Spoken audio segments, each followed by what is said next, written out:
বটে।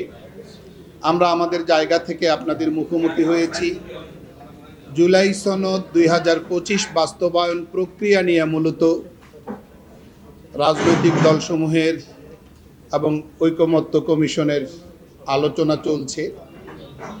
গত 14 তারিখ আমরা আপনাদেরকে অ্যাড্রেস করে বলেছিলাম যে আমাদের দলের অবস্থান হলো সংবিধান সংক্রান্ত, সংবিধান রিলেটেড বিষয়গুলো আগামী পার্লামেন্টের উপর ন্যস্ত করা এবং যেগুলো সংবিধান রিলেটেড নয় এগুলো অধ্যাদেশ জারি করার মধ্য দিয়ে কার্যকর করা। তো আমরা জুলাই সনদের ব্যাপারে খুব আন্তরিক। আমরা চাই জুলাই সনদে স্বাক্ষর করতে, আগ্রহের জায়গাটা বেশ শক্তিশালী।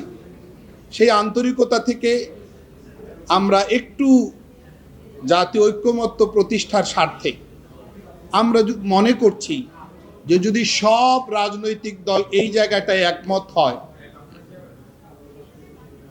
যে 106 অনুচ্ছেদ অনুযায়ী আমরা বিষয়টির সুরাহা করব, তাহলে আমরা আগের অবস্থান পরিবর্তন করে দেশ ও জাতির বৃহত্তর স্বার্থে আমরা এই জায়গায় একমত হতে রাজি আছি।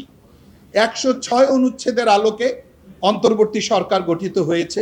এটা আপনারা জানেন যে সরকার মহামান্য রাষ্ট্রপতিকে বলবে, মহামান্য রাষ্ট্রপতি সুনির্দিষ্ট কোনো বিষয়ে, আইনি কোনো বিষয়ে প্রশ্ন দেখা দিলে সেই প্রশ্নের উত্তরটা মহামান্য রাষ্ট্রপতি সুপ্রিম কোর্টের কাছে, আপিল বিভাগের কাছে জানতে চাইবে।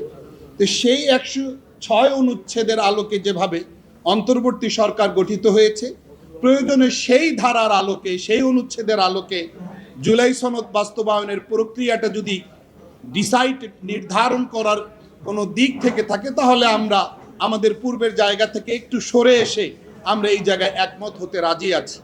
আমরা মনে করি যে গণভোট সহ বিভিন্ন প্রস্তাবনা যেগুলো আসছে, আমরা মনে করি এগুলো ঝুঁকিপূর্ণ। জাতীয় নির্বাচনের একটা পরিবেশ, একটা ক্ষেত্র তৈরি হয়েছে। এই মুহূর্তে যৌক্তিক হলেও আমরা ঝুঁকিপূর্ণ মনে করছি গণভোট সহ ইত্যাদি ইত্যাদি প্রস্তাবনাগুলোকে। আমরা মনে করি যে মহান মুক্তিযুদ্ধ এবং 2024-এর গণ অভ্যুত্থান সবটাই আমাদের কাছে অত্যন্ত গুরুত্বপূর্ণ, এবং সংবিধান আর আপনার জুলাই জাতীয় সনদ 2025 সবটাই আমাদের কাছে গুরুত্বপূর্ণ। এই জন্য আমরা রাজনৈতিক দলগুলো আন্তরিক, কিন্তু যদি এই জায়গায় আমরা সবাই একমত হতে না পারি, সেক্ষেত্রে 106 এটাই আমাদের সমাধানের একটা রাস্তা তৈরি করতে পারে।